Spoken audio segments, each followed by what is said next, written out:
This is a 2015 Yamaha R3, the best beginner bike of 2020. Why? Well, you'll find out soon enough. Stay tuned. Have you ever tried mounting a GoPro on the front of your helmet? Well, it's not as easy as it looks, so maybe you should consider getting one of these.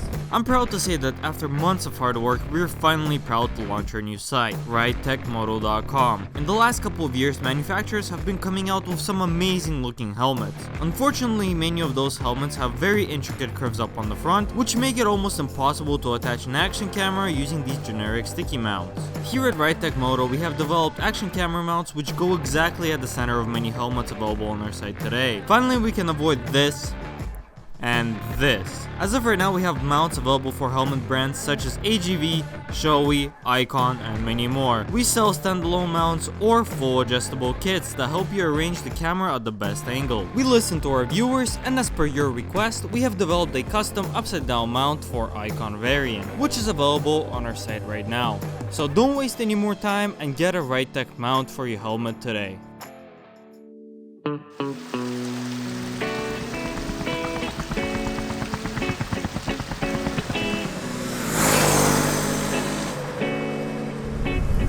Here we have a Yamaha R3, the beginner's dream.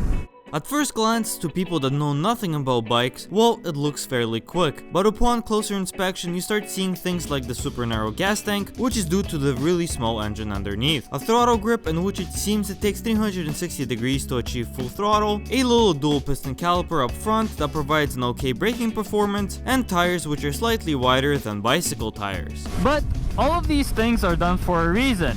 For example, the narrow gas tank makes it much easier for shorter riders to flat foot. So if you ever lose balance on a standstill, it will be much easier to control the bike. The very long travel throttle grip makes it so if you ever hit a bump and jerk your throttle by accident, it won't spook you in any way, because the bike won't jerk as violently. When it comes to these motorcycles, they don't have really good brakes, and that is actually really good because they don't bite as hard initially. So if you're ever in an emergency situation, you have much better luck stopping properly compared to very sensitive brakes. And having very narrow tires will help you churn on a dime without leaning too much. Now, why am I saying that a motorcycle made in 2015 is the best bike of 2020? Well, if you're like many, myself included, not made out of money, you realize that buying a used motorcycle privately is much more cost effective than buying one brand new from a dealer. Well, this is because used motorcycles don't depreciate nearly as fast as new motorcycles. For example, if you buy a $6,000 motorcycle, in about a year, you'll probably sell it for around $4,000. But if you buy a used motorcycle for $4,000, it is very likely that maybe after a couple of years, you'll sell it for the exact same price. Of course, when you buy cheaper bikes such as this Yamaha R3, you won't get any advanced features. You won't have traction control, different riding modes, or any other gadgets that will make your life easier. In my personal opinion, if a person is getting into their first bike, it's a really good idea to avoid any rider aids. It's always a good idea to start on something raw so you don't get too comfortable. For example, even when it comes to ABS, believe it or not, trying to brake in an emergency situation and letting the ABS do all the work won't stop you as quick as a proper braking technique. The more comfortable you are with the brakes, the safer you will stay and the better you will be for the long run.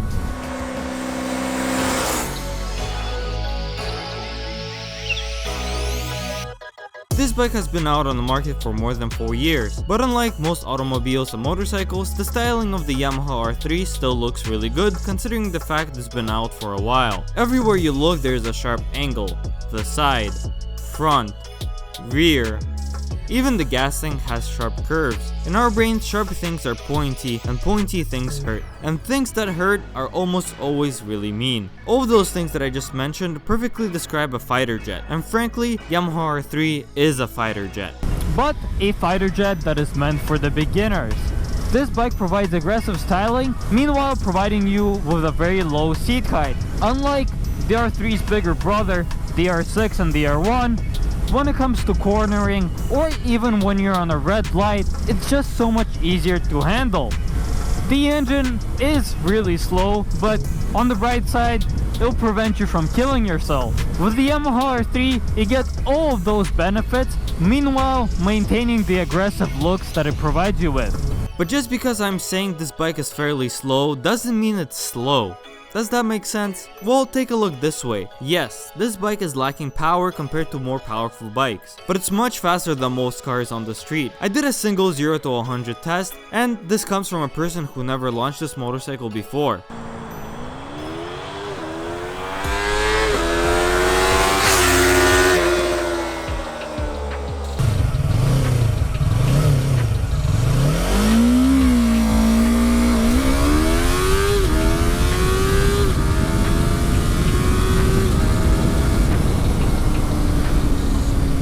I got an astonishing 5.1 seconds, which I'm sure could be reduced down into 4s if you practice a little bit. A base model Honda Civic does 0 to 100 in around 9.1 seconds. A Toyota Camry with a V6 takes about 6 seconds. So what I'm trying to say here is this bike is still faster than most vehicles on the road. Now this wouldn't be a proper review if I didn't mention some drawbacks of this motorcycle. First of all, the dash doesn't tell you whether you have a left or right turn signal on. It has a single light for both. Secondly, you can't get a precise reading on the temperature because all it gives you are some bars. The riding position on this motorcycle is fairly neutral, although it's not really recommended for really long rides since all of the controls are fairly low and the seat is about as hard as a 2x4. And for me, those are all the negatives. Have you noticed that I haven't talked about the suspension yet? And that is because it doesn't really matter. Sure, a lot of people say that the suspension is really soft, but in reality, 99% of people won't even take this bike on a track. And in all honesty, this suspension works really well for the city, and that is the spot that most of these beginner riders will take this bike.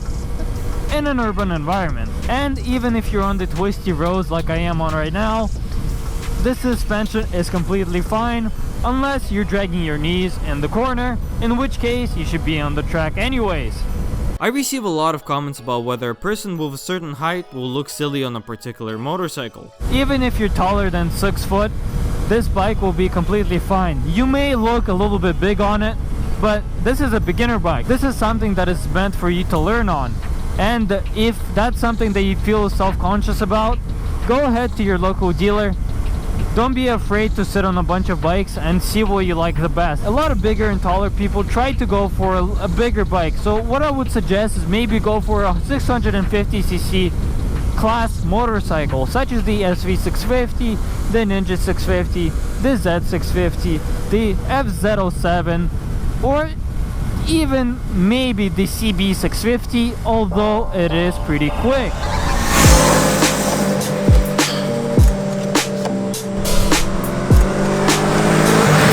When it comes to motorcycles, many people will consider modifying them to make it their own, whether it's to improve the looks, performance, or just to make it different from everyone else's.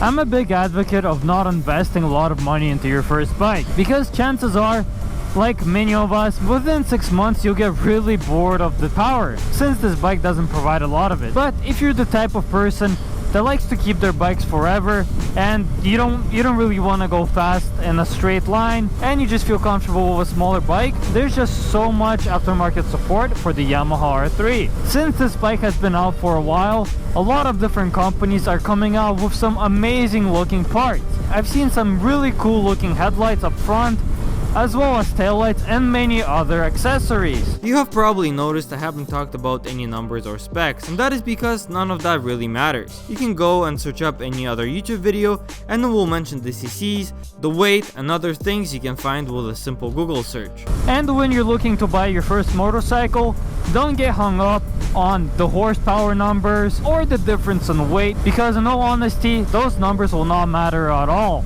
Because once you're on the bike, you won't feel any difference, because difference between 1 or 2 or even 5 horsepower, it's just not a big deal, and it's nothing to be worried about. To sum all of this up, if you're choosing between 300cc beginner bikes and not really sure which one is the best, get the one that is the cheapest or the one that you just like more. I've ridden them all, and sure, they all feel a little bit different, but in the end all of them produce similar power and they have their ups and downs. Thank you guys so much for watching this video. Make sure to check out our new site, ridetechmoto.com. Many other videos are coming out soon, and we'll see you in the next one.